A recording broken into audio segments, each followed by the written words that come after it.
For any of you playing at home, here's our homework. If you're sick, we have a decent amount of our peers out. If you're sick, please get healthy before you come back. We love you and we miss you, but we don't want you back if you're not healthy. So at the end of last week, we looked at these patterns, right? We ended class looking at some of your peers' graphs from the resource page. So hopefully you still have that resource page somewhere. And one of the things that we notated was the slope of the lines. And sorry, we didn't look at exactly that graph. We had ones that were parallel. Right, I don't think I have a done one. That's math 2. Give me 2 seconds and I'll show you where we ended. So we ended class talking about these graphs, right? And we eventually said that we can determine the slope.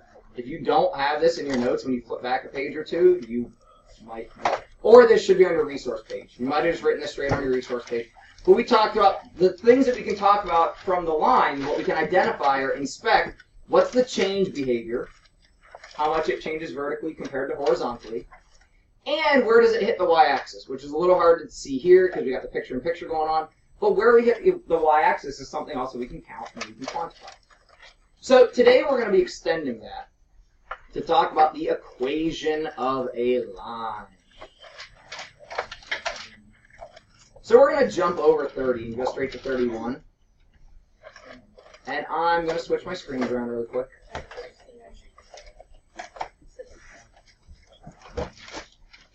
And today's lesson is literally titled Y equals mx plus b. So at the top of your page, please have 4.1.4 y equals mx plus b.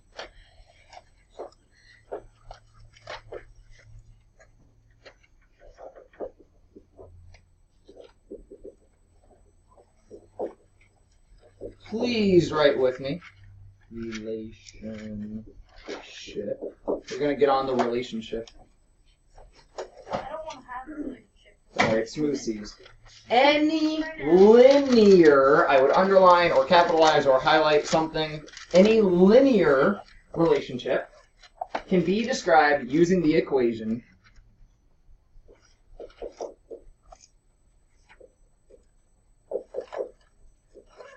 and we will start to abbreviate equation with EQ.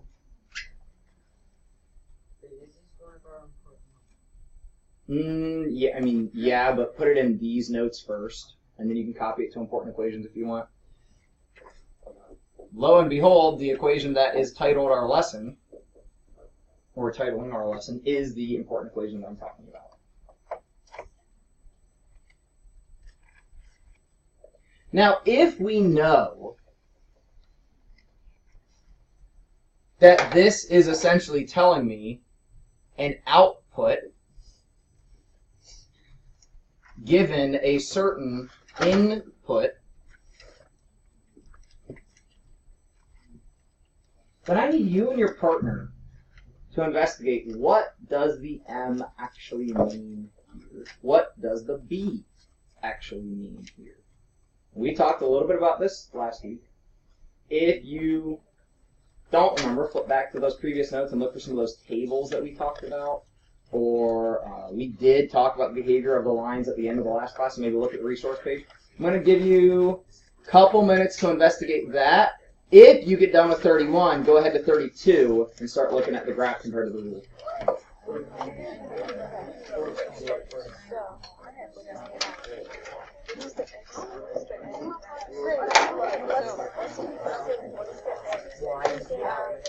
Did you write down on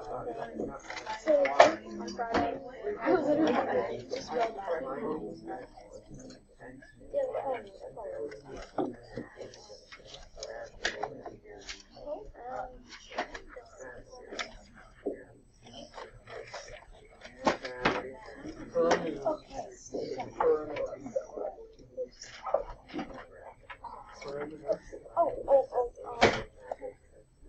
N is the wait.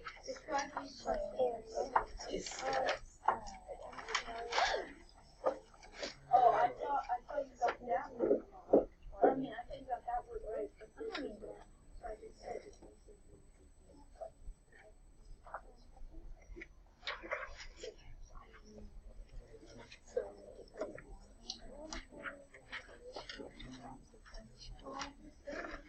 Don't copy this stuff down. You'll write more than you need to. Do not copy this stuff down right now.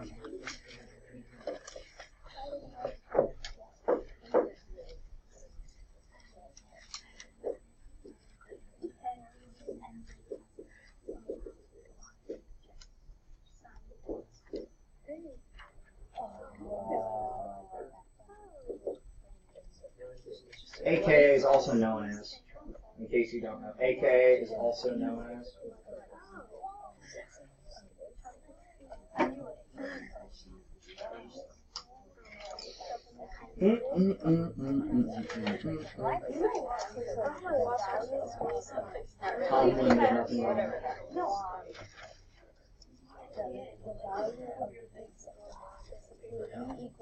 I agree. Can't disagree. Enjoy, and I also know lots of you. Alright, so I've started writing some general stuff up here, and I'm going to use cards to keep it interesting, and I've gotten too far away from using cards. I need to hold myself accountable. So, Bilal, you want to help me with the the M or the B? Your choice, M or B. What do you want to talk about?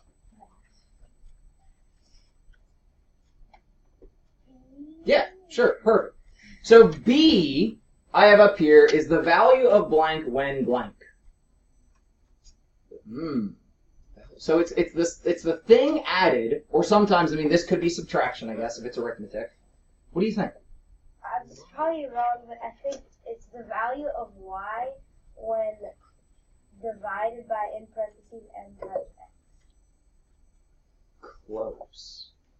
How is B attached with the n times y, or n times x?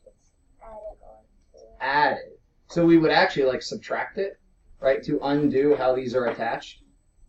But how could I just destroy this? How could I get rid of this whole term existing? Piper? X has a value of 0, then it's 0, and then you have the B. Yeah. What do you think of Y-Intercept? The Y is What do you think about that, Don? Do you agree with what Piper said? Exactly. That's an issue.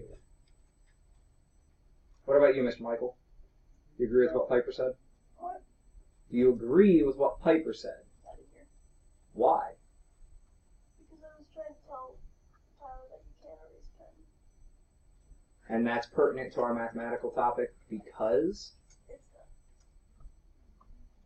I get it that we had a snow day yesterday and it's a short week, but we're disrespecting our peers and that's not okay.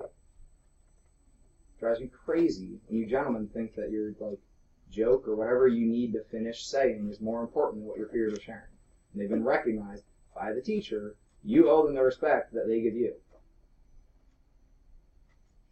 If you'd been listening, you'd have heard Piper say, want to say it again or you want me to? That if you make X have a value of 0, it automatically gets rid of the end because 0 times X is 0. And then the B would be what Y equals when X is at 0, so it would be Y-Intercept. Do we understand what Piper's saying? That if I make this 0 and we're multiplying, this doesn't matter. M can be whatever it wants to be. If X is 0, which I get to choose, since I determine the input, this is gone. Which means Y equals B, which makes it the Y. You gotta write this down, please. It is the Y-intercept. Crap, I ran out of space. Intercept. We will abbreviate that as Y-int. So we'll say like B is the Y-int. We'll start to abbreviate, but you need to know that that is representing intercept. We don't know why we chose to spell it with a PT. That is where it intersects. CTS. But we call that point the intercept. Yeah. Why is that the intercept? Because that on the graph, you're kind of getting ahead of us, but that on the graph is going to be where the line hits the axis, where they intersect with each other. But you're a little bit ahead, so just hang on for now. The Y-intercept would be when they intercept with another line? Or No, when it intercepts with the y-axis. So the y-axis operates as a line there. We'll get there. Hang on till we look at the graph. Okay, just hang on to that. The m up here, though. Naya, do you know anything about our m value, what we talked about last week? So I have written up here, it's the amount y increases for each x increase. Right, if I make y equal to 5x, every time I put an x in there, 1 up to 2, up to 3, up to I'm going to get 5 more, right? But what did we call that? Anybody able to help? Alex?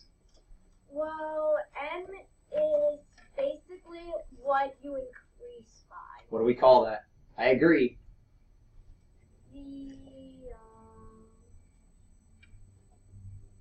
Nobody, you guys have used this word in science, and we actually used it last week, and I already told it to you this morning. Oh, that is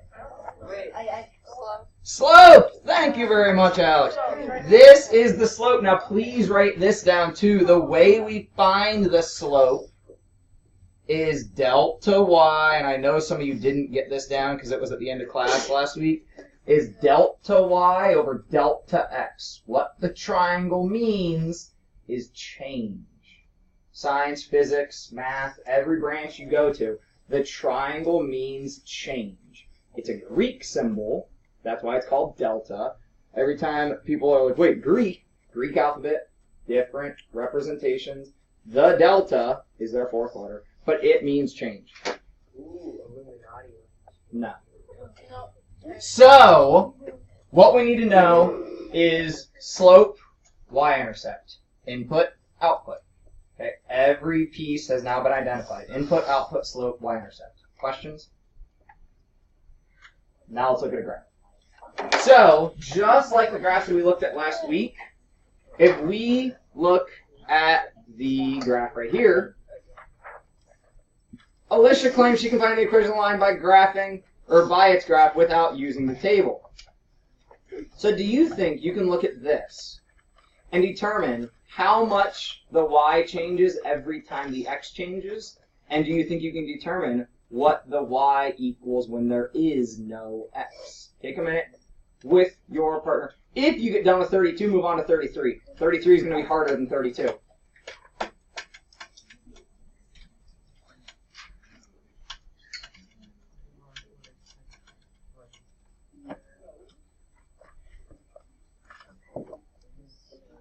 So you're trying to write the equation y equals mx plus b and fill in the m and the b. The y and the x will stay y and x. We're trying to fill in the m and the b.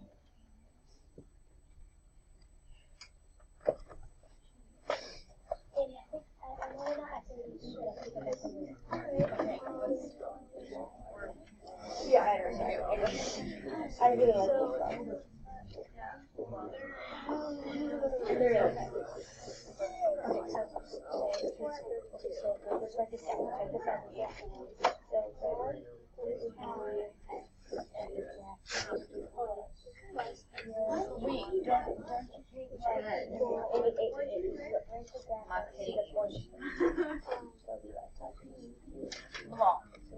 Stop. Hold on. But it's so good. She's so nice.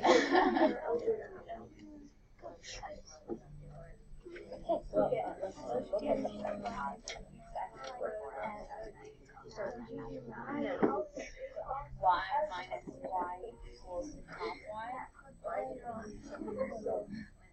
That's sorry. We don't lose that baby. So, Oh, we don't. We kind of like fit that back in. That's what it, yeah, I Need kind of, tape. yeah, I have it circle. No. oh, does She that just mean needs to be okay. Y minus y equals half y, right? And then x minus x. So bottom. The only problem is we're kind of up against the spiral. So that would mean put those inverts or something. So take a y.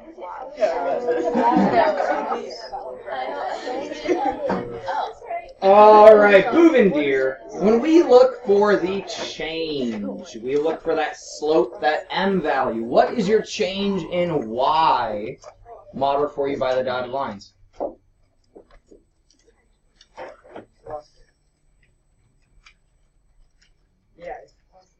Now, if you want to show the work, grab your second y value minus your first. So my second y value is 4, minus my first one is 1. It's going to give me my y change is 3.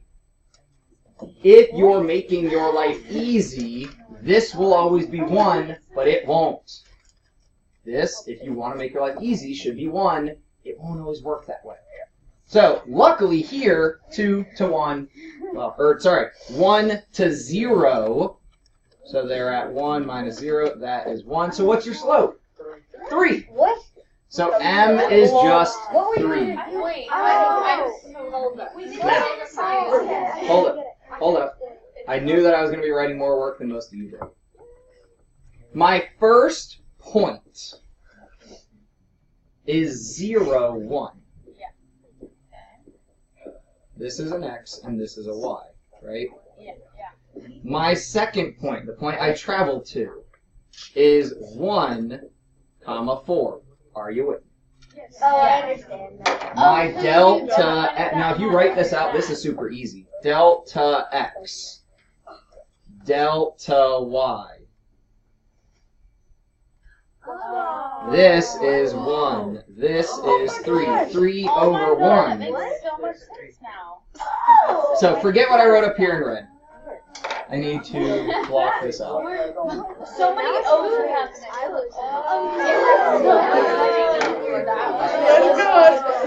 Yeah, why did you do that? The back of Because this is what we're working towards. Give me your attention. Bring it back. Bring it back. We can do this with any points we have. So I'm going to do this again using 2 points that don't use a 0, and that might help some of your brains. Ignore what I have for the y. Well, actually, let's really quickly talk about Y-intercept and then do slope again. Y-intercept is the easier part of all this. The Y-intercept, when given a graph, is the easiest thing to find. Follow the graph until it hits the y-axis.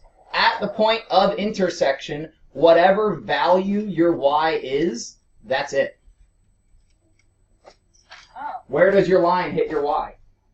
1. That's it. Oh. That's how you do y-intercept. So it's the y value at x equals 0. Wait, so B equals a So b is 1. B is the y-intercept. It is 1 here. Why? What's M and X then? What? X is just going to be x. Remember, x is anything. Oh my god. Wait, So hold why up, is it hold up, X hold up, and hold up, M? hold up, hold up, hold up, hold up. Hold with me. No questions. Like, I hate saying this, but like, nobody say anything for about 45 seconds. Okay? I don't like. Stay with me. Write what I write. We're now going to look at this point and this point. We're going to go from this point to that point, right? I'm traveling. The first point I'm at, write this down please, is 1, 4. I travel to the point 2, 7. We've been instructed that to find our slope, we need to look at the change that the y takes and the change that the x takes. So we compare the y value from my first point to the y value from my second point. The change from 4 up to 7 is a positive 3. I've been told I also need my x, so I look at my change in x. From 1 to 2 is only a change of plus 1. We set up the fraction, delta y over delta x, which I already calculated my change in y and my change in x. So I could leave it as the fraction 3 over 1, or I could just say that it's 3. The only things we're trying to fill in are the m and the b, because x is the input at whatever step we're at. Are we at figure number 10 or figure number 20 or figure number 100? We don't know. It doesn't matter right now. We're making a rule for finding the output.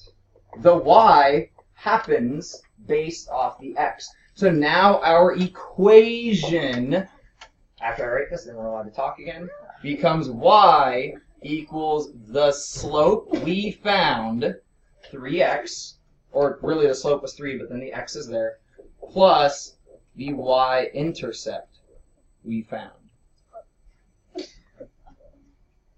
If I'm at figure 1, I plug in a 1. If I'm at figure 7, I plug in a 7. If I'm at figure 2476, I plug that in for my x. Do the math, and you find the y. This is just the rule. Now what questions do we have? Why is B the y-intercept? Like, why can't They just had to N be choose it. So, there are reasons if you go way back for why they chose the letters they chose. We don't need to worry about that So right now. B just means it's the y. So, no matter who you talk to, if you said, hey, what's the standard for, like the slope-intercept form of a line, and you weren't asking about a specific line, you said, what's the general?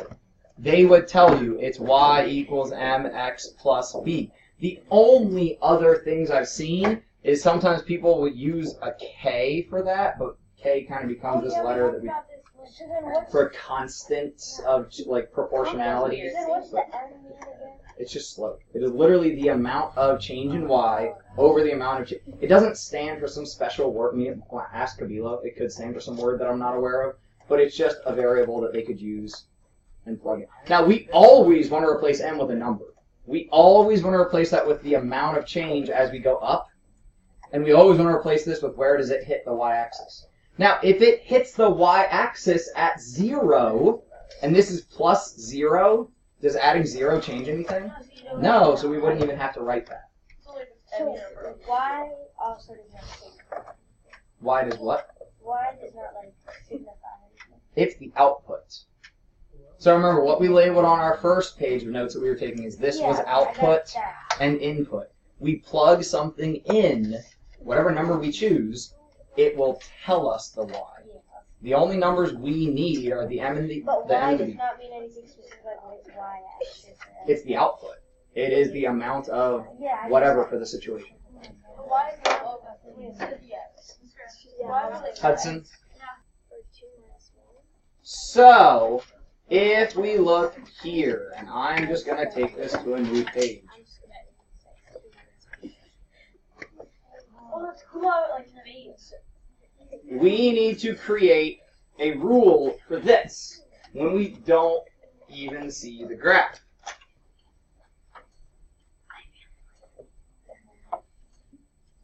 So, Ava, I told you I'm using cards. Quit with the exasperated sigh. And then when he gets called on, he's like, And the problem you don't want to do is the cards call on you. And you're just like, wow. Ava, do you want to approach this looking for the y-intercept first or the slope? Cool. You're just going to work through one, then I'm going to move on. Slope, we know, and we could rewrite this every time if it helps us, delta y over delta x. If we had an easy table, hopefully the delta x is 1. So here, if I look at change in x, is my change in x 1? Yeah, this is a nice table. We like it. Great, wonderful. So Ava, do you know what the slope is? Otherwise, I'll ask more questions. X would be. So we said our changes in x's are 1s, right, as it steps. So the denominator we can fill in as a 1. What's the change in y value? 5. Yeah, it tells me my change in y value is 5. So here we can fill in these values. 3, and then 8, and then 13, 18. it's just like a pattern of 3. Sorry, that 23 looks awkward. My smartboard's having some issues today. So since it's 5 over 1, we don't have to put it over 1 because division by 1 doesn't do anything. And we can start to build this and say y equals 5x plus, we need to figure that out.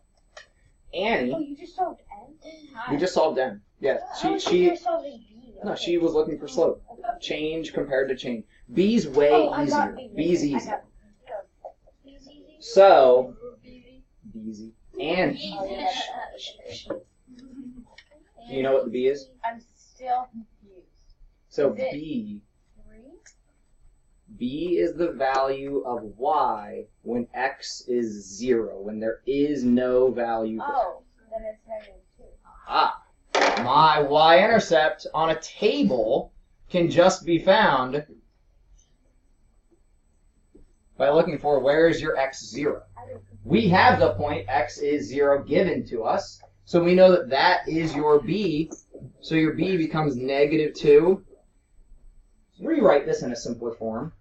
We really want to clean this up then and say y equals 5x minus 2. So what this reads as is the amount of tiles we need, if tiles is our output, will be 5 times the figure number, take away 2. So if my figure number was 5 times 5, 25, minus 2, 23, get my answer. If my figure number was 18, 5 times 18, do that, minus 2. Yeah, this is how I can jump to any point we want. Well, So I always did my homework on these types of problems. I did a completely different strategy. there are other ways to find this, but this seems to be the most I'm not sure I straightforward. made mine up, but I'm sure somebody did this. Where you look at the 0, how x is compared to y when it's 0. So if it's -2, then you think, okay, you know you need to add -2, so now you have to figure out what you have to multiply it by. So you go to 1 and 3, and if you need to get to 2, but it's I think you were 1. almost doing more of a guess check method. I'm following what you're saying. I don't want you to go too deep because I don't want people to be confused. I know what you're saying, but now that we formally understand the rules to get there, I think you can get there a bit easier. I think. Let's talk later if you're still. Mia? I'm still confused. What do you use? So, let's talk about real situations. Let me find our page. I wish we would have this. We'll be on 4 and 4. Not in my book. Sorry, thank you. I'm not. I wish. Not in my book.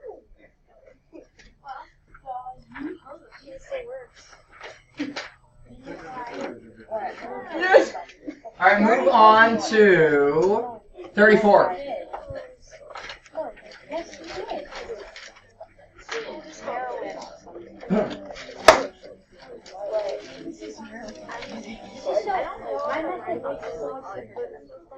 Oh, sorry, no, I forgot about B.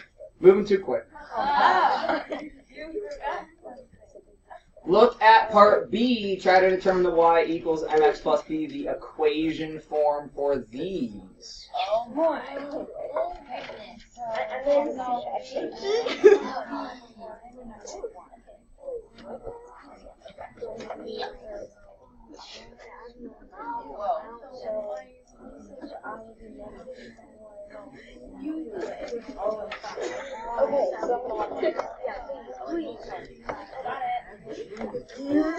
Yeah, I got it. Yeah, me too. I'm not sure. I think I got it.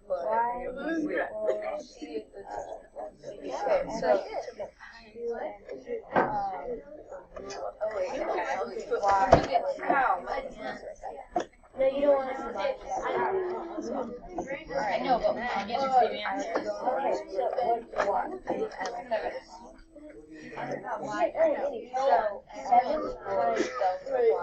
Rachel, by how much is the y changing every time the x goes up by 1?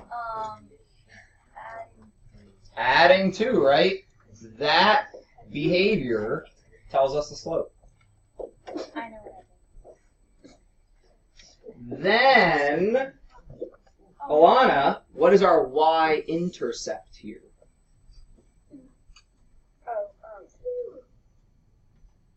So our y-intercept is when x is 0, what's the y? Close. When x is 0. Not when x is 1, but when x... Yeah, 5, because when x is 0, y is 5. So your y-intercept is 5. When given the table, You're just looking for what's the change in the y's. What is y when x is 0? Take a moment. Make sure you're done with part I. So my strategy is not working. Wait. Because that's the Oliver, what is your change behavior here? I'm still trying to figure that out. So, as y, first thing we look for is x going up by 1? Yes, so that makes my life easy.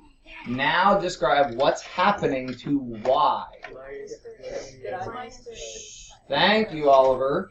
Not thank you to everybody else who's talking. It's -3 every time, right? It stays the same. We know that this is linear. So, our change behavior, our m, is -3/1. If you want to write it out somewhere, you can write, okay, it's -3/1, which is really just -3 when we simplify it. So -3 times the x plus, considering like 3 different people have already said it out loud, our y-intercept when x is 0, y is 7. Look for the 0 on top. Yeah, that strategy is way easier than mine. Are there any questions remaining about how to determine this from the table? Okay, it's not about the equation, but it is. Okay. I'm guessing not, but would this work for non-linear relation? No, we have a different type of equation that we use. Great. Okay. So we have exponentials and quadratics and things like that. Did we not do So, below. Is there such thing as an x-intercept? Yes. There most definitely is. And a lot of situations do have an x-intercept. Whether it's positive or negative or whether it makes sense comes down to what is the situation represented. Wouldn't that be different? Wouldn't x and y switch places for that then? So, let's say I want you guys, trying to decide how to use the time that we have left. I want you guys to create a situation, create a problem, like a word problem or whatever you want, and we're loosely going to follow 35 for those of you that want to know what problem we're on. We're loosely going to follow, so we're skipping 34. I want you guys to create a pattern that grows by 4 every time.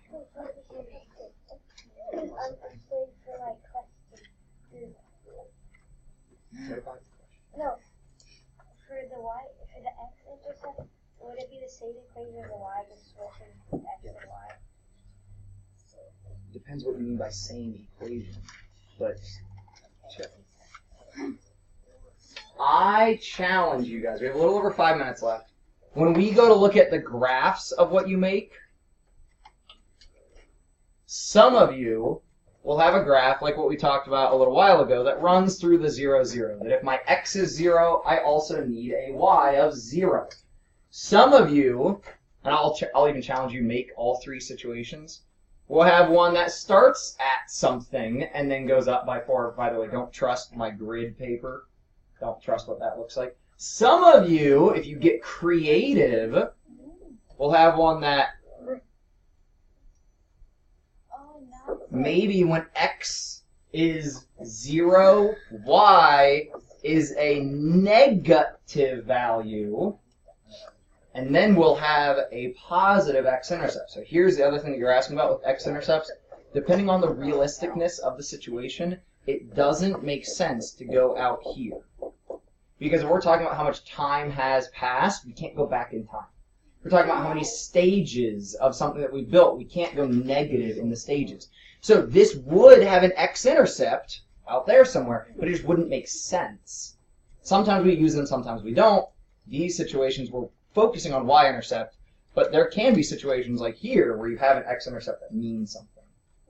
So try this on your own. You want a growth of 4. Every time your x goes up by 1, your y should be going up by 4. Are you like writing a word problem? Whatever you want.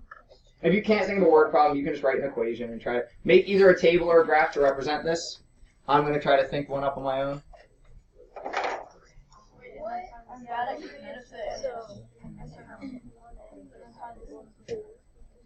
No, the slope would be 4. I'm telling you, the slope has to be 4. Slope has to be 4 because we're changing by 4.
My situation's complicated because I'm trying to make the law happen. Okay? Alright, I'm here to make you guys happy, here to make your life easier. According to what I have up here, I need to buy 4 more cookies for every extra guest that's going to come. Right now, I've got 10 guests coming and I have enough cookies. Right? So, stop with like the especially with these days that I'm trying to move quicker. Can we not ask like the unnecessary middle school type questions? It's January. We gotta speed up. So if I make X my total guests, I have 10 guests coming right now, and I have enough cookies. I don't need to buy anything else because Mom prepped for the party.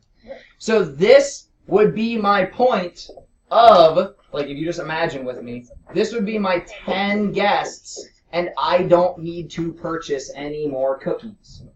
As soon as I take a step to my 11th guest, how many cookies do I need to go buy? 4 more. A 12th guest. That should be on my line, but my smartboard's all goofed up. Oh, So my smartboard's all goofed up. So, my Y is changing by 4 every time I go up a guest. Now this is weird and very complicated because I've already got enough cookies. To make this make more sense, I'd look at my red line and say I need to buy 4 cookies for every guest. Right? That makes more sense. Then my red line would just say, okay, Y equals 4 times X. 4 cookies for every guest. 1 guest, how many cookies? 15. 4, right? I've changed my equation now. I'm just going through a couple examples that I've changed my equation now. 1, 4, 2, 8, 3, 12, right? I keep adding 4 every time. Now, last situation I want to talk to you guys about, and we are obviously not getting to 415 today. This is my situation. Even if nobody shows up to my party, I'm eating some cookies. So, with 0 guests, I might start with, I don't know, 10 cookies. And then, hold up, and they're small, and then go up by 4 every time. So then I might have 1, 14, 2, 18, I hate my smartboard. So that hold up, there's 3 different equations in work here. The one where I eat my cookies, right, Even if there's no guests, I'm eating 10 cookies. And my cookies change 4 for every guest. My red line, I'm buying 4 cookies for every guest, no extras for me. My green line, I've already got a bunch of cookies that I'm not talking about. This is how many extra I have to buy. I only did that to show below x-intercept. We don't talk like that most often. Other situations, like if you're bored during AO1 today, pop into my Math 2 class and I'll show you a situation where a parabola is being used and that x-intercept actually means something. So that's all the time. I'm actually over time, so go ahead and pack up, get out of here quick. What's up? For the green one, so my y-intercept would actually be somewhere here negative. So that, if I said 10, 0, and I'm going down by 4, this would actually end up at negative 40, quote unquote. So that equation would be 4x minus 40. Because what that's really saying is if there's no guests coming at all, I could take those cookies back. Right? I have like 40 extra cookies if there's no guests. But because this point is saying, with 10 guests, I buy no more. I buy nothing else. Because I've already, that's actually the amount that I already have, which means because I'm planning for 10 guests. Right? I'm planning 10 guests. If nobody shows, I've got 40 extra cookies. It's really awkward, because we don't often talk like that. Right? I would really plan so many cookies per guest, not I've got these and then extras. I'd probably go buy them. I would do the red line. That would make the most sense. Or the purple line. I know even with nobody coming, I want cookies for me. So, or just have extra cookies. Like I want 10 extra cookies there just in case. I mean, that makes sense. I can see what you're talking about. Yeah, we'll start to formalize these relationships a lot more. It'll make more sense. I talked about all of this stuff at my advanced. Yeah.